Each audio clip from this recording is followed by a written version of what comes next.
to All Things Savannah, our weekly podcast on people, places, and things about Savannah. Today we have David Neches joining us. Happy to be here. Welcome, David. David Neches is the music director at the Unitarian Universalist Church in Savannah. He has an extensive resume in music. It goes back quite some time. We're going to dip a little bit into that today and find out what brought him to Savannah, what he's doing right now, things he's working on. So, David, so many questions for you. Where do we begin? What would you like to tell us? Well, my wife Karen and I, we moved to Savannah 18 months ago, and approximately 18 months ago, and I took a job was offered the position of music director at the Unitarian Universalist Church on historic Troop Square. But actually, we'd been thinking about moving here for quite some time. It was kind of in between Savannah and Asheville, and we couldn't decide. And you know, sometimes you need a nudge, and when you get offered a good job, that can be a good nudge. Yes, That's the nudge. Yes, so that was it. That's the nudge. And so within a few months, we sold our house in Augusta. I had lived in Augusta for 35 years, and my wife Karen had lived there since she was 12. Oh. So she was particularly ready for a bit of a change. Okay. And we packed up everything and we moved down here. Wonderful. Now, where did you grow up, though? I grew up in Brooklyn, New York, Aha. and went to school at the State University of New York in Binghamton in upstate New York, and then moved to Augusta in 1987. Okay. So spent quite a lot of time in Augusta before moving here. Go ahead. Music runs throughout your life, as it does with many folks who are in the music industry one way or the other. It has a lot of levels to it. Teaching in some cases, constant learning, a very deep passion for it. Where do you think your passion for music came from originally? You know, this sounds crazy, but I was able to read music notes before I was able to read words. Really? Right. Which does not make me a prodigy. It makes me a product of a time in education where reading didn't really start until first grade, and I started taking piano lessons in kindergarten. Wow. So Wow. I just happened to learn how to read music before I learned how to read words. Oh, that's really Because interesting. back when I was in kindergarten in 1960, embarrassed to say a little bit, that's a long time ago, it was mostly just play in kindergarten. Yeah. Except once a week, there was a woman who came in who gave group piano lessons. And every child got a little cardboard keyboard. Really? Right? And today, every child gets a little miniature keyboard that actually works, but we got little cardboard keyboards, and we had to put our fingers on the cardboard, and we had little notes to play. And there was a piano in the room, and once in a while, she tried to get a student up to actually play the piano, and I didn't really think anything about it. This was something we were doing, but all of a sudden, after a few months, I was taking piano lessons. For real? For real, from Mrs. Eisenberg around the corner. Oh. And it was only later that I found out that evidently this itinerant piano teacher had told my parents that I showed some promise, and we already had a piano in the house. Okay. So I've been playing piano since the age of 5. So your parents were fully behind this, obviously. I guess so. You know, Guess so. I was just another kid who took piano lessons, but I just never quite stopped. That's a good way of describing it. Okay, I find that really interesting that you learned music before you learned to read. And I wonder how that set your brain up for your future. I'm not sure I want to comment on how my brain is set up. That's not a trick question, by the way.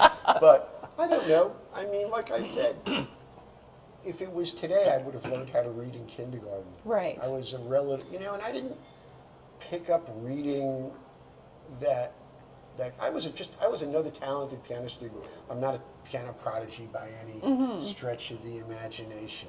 But you know, not everybody continues. So we know Right. it's legendary that the families do music lessons for their children. Some continue, some get tired, some rebel. You continued, I presume. So what happened? This road along to music for your life. How did that evolve? Well, you know, I played through high school, and when I got to college, I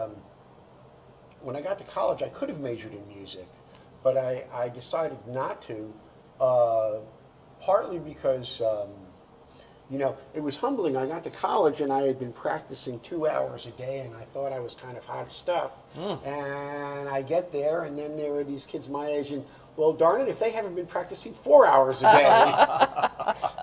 Tells you So where they you're were, at, right? You know, 2 times 2 is 4. They were twice as good as me. And so that was a humbling moment. And also, I was really interested in a lot of things. I was interested in history. I was interested in English. I was interested in beer. and being a music major is really hard. And so even though I dabbled in music all through undergraduate, I ended up being a history major. I really wanted to teach social studies. But when I graduated, the social studies jobs then in the early 80s were few and far between, and I drifted around, and I was working in Manhattan in an office building, and I started taking lessons from a pianist on the Upper West Side of Manhattan, and I would be taking lessons from him, and every once in a while he would look at me and say, "Tell me what you're doing again," and I would describe what I was doing, and he would give me that look like you're just kidding yourself, you know. And then when my first wife and we moved to Augusta, she got a job at the Medical College of Georgia, and I decided that I would stay home with our 1-year-old for a year, and I would just try to see if I could do some music. And I started giving piano lessons, and in the first year I had 7 piano students. And then I got a church job, and they said, "We got your name from the college." I was taking lessons from someone at the college, really trying to get myself better. And they said, "We got your name from the college." And I said, "Well, I've never played the organ before." And they said, "You'll learn." And 2 weeks later, I found myself taking organ lessons from the organ college professor in Augusta. And then I somehow got a job teaching elementary music part-time, with no training as a music teacher at all, but I had training as a social studies teacher for high So the school. classroom was for high not school, and this unfamiliar. was 5-year-olds. Different And experience. then eventually, and it just kept snowballing. And eventually, I did go back and get degrees in music and study all that stuff. And so I just kept doing it. So that's an interesting path. I wouldn't say it's everybody's path, but then again, what's everybody's path Everybody anyway? has their Right. own path. Exactly. Yeah. Love that. So now we have you in a lot of things still. You are still doing many.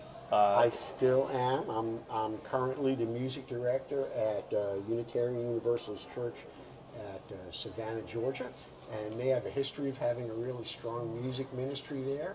And I've got a choir of, we had 20 people in the choir loft this Sunday. And did a beautiful anthem. And I feel like it's a good ministry there. I'm really enjoying it. And it's nice to move to a new city and have a place you can anchor yourself in right away. And it's helped me make some musical connections in the town, and so that's worked out nicely. Quick reminder here, you are watching All Things Savannah. We are coming to you from the Twin Spades Lounge at the Bluff Hotel, 630 West Bay Street in Historic District downtown Savannah. David Neches is with us. He is the music director for the Unitarian Universalist Church, and we're talking a little bit about what got him into his passion, which is music. So what are some current projects you're working on at the church? Do you plan out a year in advance, sort of thing, or? Well, we think, in church music, I always tell people it's kind of like fashion. It's always a season ahead.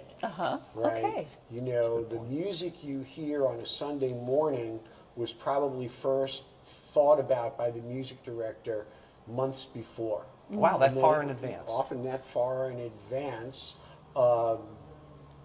So the joke that I give is that in July, when you go to the beach, and if you see someone sitting at the beach looking at Christmas music, that person is a choir director. It could be a high school choir director, Right. it could be a church music Planning. director, but that gets planned far in advance. So I often try to plan out 3 or 4 months in advance, sketch it in, and then make adjustments as things go on. I read that recently at the church you had an event that was for MLK Day. Yes. The We Are One concert, Right. well attended. I think you were very excited about it. I saw an interview with you about it. I was. Tell me about that experience. Yeah. Let's talk about well, that for a the minute. church has a multi-decade long history of putting on a concert in collaboration with the Martin Luther King Jr.'s Memorial Day Association. On some level, we're kind of like the official concert after the parade, and we work with them to put on the celebration jointly. It was originally started, I believe, by Ben Tucker and the former music director there, Kelly Carlisle. Kelly Blackmore, I should say. And it's been going on for many years. Huxley Scott, who's quite well known as a jazz singer in this town, is a regular performer there. And so every year we feature our choir, usually a guest choir, or we have guest musicians, guest choirs. This year we had the choir from Savannah State out to sing with us. Nice. And we had a jazz band there, and Huxley sang some solos, and it really brings the community together. People from the parade, people from the community, local dignitaries, and it's really a way to give back, and it's very well attended every year. That had to feel good too, I would think. For It you does personally. feel good. It feels good to plan it, it feels good to put it on, and it kind of feels good when it's over. That's a reasonable thing, right? Yeah. So what I have enjoyed about learning about you is the fact that it's not just you sitting at a piano or an organ at the church plonking away. This is a much bigger thing. This is a life for you. And so you do teaching, you're mentoring, you're holding workshops.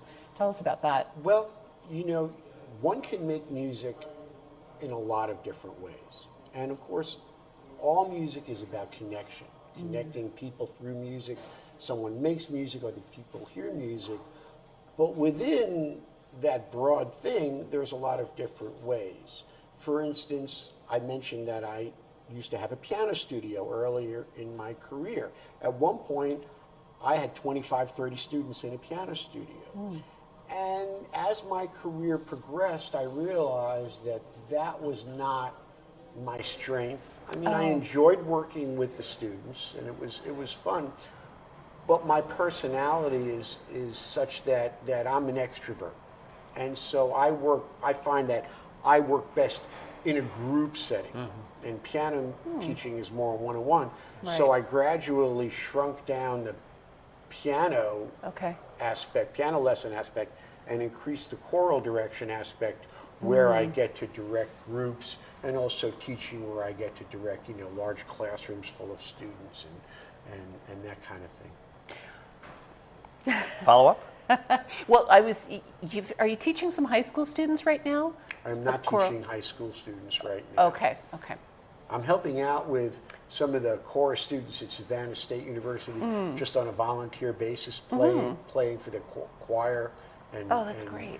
And there's some students putting on a musical review. I'm helping them with that a little bit. So to me, you're like the ideal music guy who's not just in one spot. You're just sort of reaching out and kind of following your own loves and your own interests too, which is I terrific. just like to make music, and I like to make music with people, and I like to connect people through music. Yeah. So let's dovetail off of that. Quote from David Neches. Not everyone is musically talented, but everyone is musical, often in ways they don't fully understand. You want me to explain that? I sure do. Well, so think of music like gravity, right? Think of music like gravity. If you have gravity, I mean, let's say, if you fall, you know which way you're going to go down, right? You're going to go That's right. down. Yes. You don't have to have a PhD in gravity to know that you are going to go down. You don't have to have any really knowledge of gravity to understand how gravity works. And gravity affects you whether you know anything about it or not, right? And music is that way. Music has as many rules governing it as gravity does. And one could talk for hours about the music rules. And the reason that music is like gravity is just as the way we respond to gravity without knowing the rules, we all respond to music without knowing the rules. Right? It's a great explanation. You can be aware of the Yeah. rules or not, but we still respond to music equally. And so that's what makes music and really all art so powerful. I myself am not the best visual artist in the world. My drawing skills are kind of minimal, just not really my thing. But I can go to a museum or an art gallery and appreciate, the amazing work of somebody else. Right. That is a fabulous explanation. I love it. So you would, if someone said to you, "I'm just not a musical person," you And would. they tell me that All the time. So much. If it's one time, it's 1,000 times over my career. They hear that I'm a musician. Sometimes they ask, "Well, what is your day job?" Because they can't conceive that someone is actually working Right. as a Full-time. musician. But then so many people feel prompted to tell me how unmusical they are, or they want to tell me I can't carry a tune in a bucket. And I remember once working with a church member who told me that she was embarrassed to sing the hymns in church because she couldn't carry a tune in a bucket. That's what she said. So I invited her into my office and said, "Well, let me hear you sing." And she said, "What should I sing?" I said, Sing Mary Had a Little Lamb." She was very, very embarrassed to do this. And she sang Mary Had a Little Lamb for me. And in truth, you might think she couldn't carry a tune in a bucket. It was not a pleasing voice. She kind of shifted in between her speaking voice and her singing voice. But if this person was here today and she sang it for us, both of you would have recognized it as Mary Had a Little Lamb. It just wasn't, someone who should be in the choir or, an America's Got Talent. But because her voice is, you could recognize it as, Mary Had a Little Lamb, then she can listen to the choir and say how wonderful it is. We're all musical. Having said that, do you know personally when someone is way above the curve? Can you tell instantly that they are very talented, whether they know it or not? Yes, talent shows in anything, or talent show. Sometimes I have people approach me about being in the choir, and they have vocal experience. My choir is all volunteer. Okay. Right? It's an all volunteer choir. Anybody is welcome to sing in the choir. And it's my job as the choir director to make those people in the choir sound as wonderful and as musical as they possibly can be. And I'm never happier. I am most happy when, let's say, on a Wednesday night, choir rehearsal night, where we start a piece at 6:30, and by 7 o'clock it sounds 10 times better. Yeah. That's got to be a And great feeling. and they feel that it sounds 10 times better. They hear that Right. it sounds 10 times better, and they have a great sense of accomplishment and self-worth. And so I just love those moments. I start doing a little dance at the piano. I'd like to see that. I'd come just for that. You are more than welcome to I come. might stop by fairly soon. 7:30, 6 to 8, What days? Wednesday night, 6 to 8. Do you sing? Can you sing?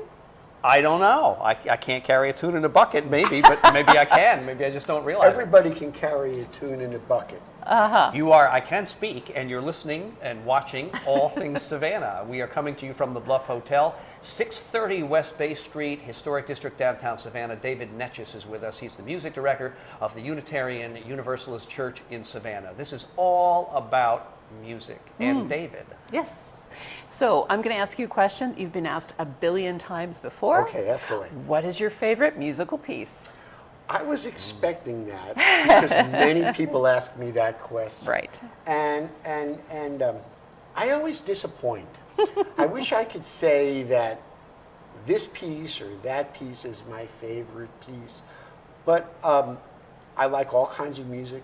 I love performing all kinds of music, whether it's jazz or classical or pop or rock and roll. And so sometimes I feel like my favorite piece is the one I'm working on right now. Sometimes I'll sit down and I'll play a jazz piece and I think, oh, I wish I had more time to work on my jazz technique. It's serviceable, but not as good as my classical technique, and I wish I had more time. Or I'll be playing a classical piece and I'm, oh, I wish I had time to just do nothing but practice my Beethoven all day. You know, that would be so enjoyable. I also compose, and you know, when I get into my composing thing, you know, oh, I wish I just had time to compose all day and do nothing else. But I guess it's my lot in life to just try to do as many things musical as I possibly can, and as many genres as I can. And in the life of a professional musician, the music you play is often dictated by the music that people give you. That's a good point. Or a phase of life, maybe. Is that possible?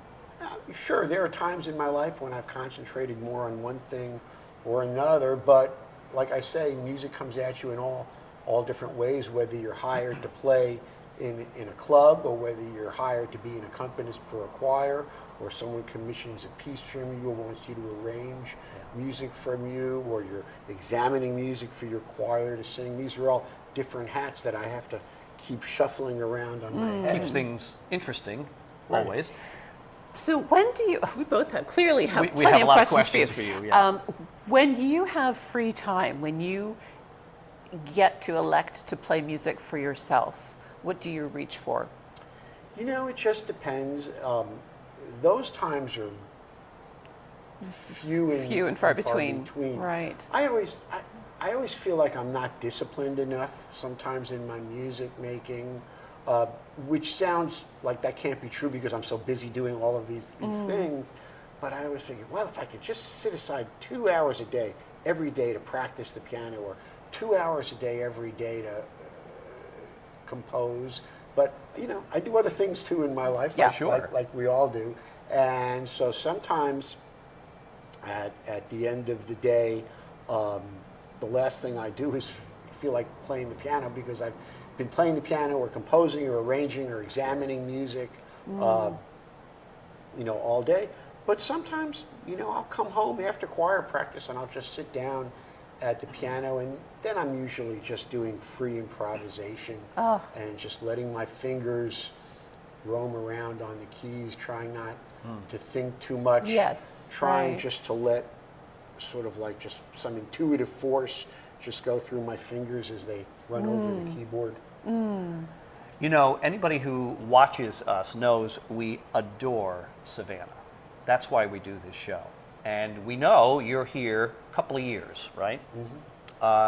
We always have to ask, what do you love about Savannah? What do you enjoy? What are some of the things you'd like to tell other people about where we live? Well, before I tell you all the things I love about Savannah, which are many, I should reveal that even though I'm only a resident here for 18 months, I have a long history with Savannah because for many, many, many years, for decades, the Georgia Music Educators Association, which is the professional music teachers group in Georgia, would have their annual conference here every year for the last full weekend in January. So for about 25 straight years without fail, You've been coming. I was down here at least once a year for that weekend. And so through that visit and other visits, because if you live in Augusta, people come to places like Savannah, Charleston often for a weekend. So I could count on coming here probably twice a year, once for the conference and maybe once for a weekend getaway with my wife. And so I've sort of seen firsthand over the years, you know, the changes in Savannah. When my first conference year was 1989. Okay. And so, of course, the conference was at the DeSoto Hilton, and you didn't go above Liberty practically, Right, and right. no one knew about Forsyth Park, and A different place, really. and Thomas Square was not up and coming yet, Right. and so I've seen the changes over the years, and so by the time we moved here 18 months ago, this was almost like a second home to us. Okay. So it was really easy slipping in. We've always been in-town people, right? And so we live in town, and we love enjoying, we love walking around Savannah, we love all the architecture, and we love all the food. Oh, the food is Well, good, right? you have to mention that, of course. we love all the food, and we take great advantage of that. And ironically, both my wife and I consider ourselves more mountain people. Really? Mountain people. We consider ourselves more mountain people, but we love living on the coast. We love the marsh. I particularly love the marsh. Love taking my bike out to some of the marsh areas and the bike trails a little bit, and not as much as I should, but I Well, try you're to. busy. You're a I busy am busy. man. I am busy. Understandable. It's good to be busy. It is good to be busy. Absolutely. Well, thank you so much for being with us today. It's been a pleasure. I'm so glad you could be here I'm and, so and glad. chat with us. Frank, would you like to tell us about next program? Next program. What are we doing next time I around? thought this was a two-parter. Oh, We did. Yeah, can have see? you back. Well, you will David definitely. We didn't say when the Neches, second part part. two. was. Yes, next time around, we will have Jesse Blanco, and we all have become very familiar with Jesse I Blanco. love Jesse Blanco. I bet you do. See, now Food Jesse guy. is He's our an food icon guy. when it comes to food Yeah. in Savannah. So Jesse Blanco has a new book out on the subject of food in Savannah. We're going to quiz him and find out what he's working on now. Hopefully we'll maybe go sample some stuff with him on the way up to that'd the be nice. program. We'll see. But that is our next Wednesday program on All Things Savannah. We also want to remind you that if you enjoyed what you've seen today, please like and subscribe. I have to do a little housekeeping. We are in the Connect Savannah contest. It's running just about another week. You have just over a week to cast a ballot for us as best podcast. Best podcast of Savannah. Voting every day. You can vote until March 6th, so we ask you to do that as well. We have some thank yous too. We have not really thanked some folks enough, and one of our first big thank yous goes to Josh Moore, our videographer. Yes. And I would say he's our floor director, and he could probably add all kinds of things to that. Technical guy. Technical guy, all the extra things. He's been great. It's been great having him. And we also have Nick Snow on our sound. Right. So we thank him for that. Sonny Kurtz at the Bluff Hotel, Joshua Marion, who runs this hotel. They have been just fabulous for us throughout our experience since November. So we have, and I'm sure there are people we're leaving out, but certainly we just want you folks to know how much we appreciate what you do for us. Yes, absolutely. So join us next time. Remember, we're not live anymore, so just head right over to the YouTube channel to find out what we're up to, who we're talking with, and we're adding some new things too to the channel. Just some little shorts here and there, some things that we've been, I don't know, cranking out, maybe even a blooper or two, I don't know. Yeah, be looking for those because we're going to show up in a bunch of places. That's what we're working on right now. So thank you. Let's do this again. All right. Take care. Bye. Bye.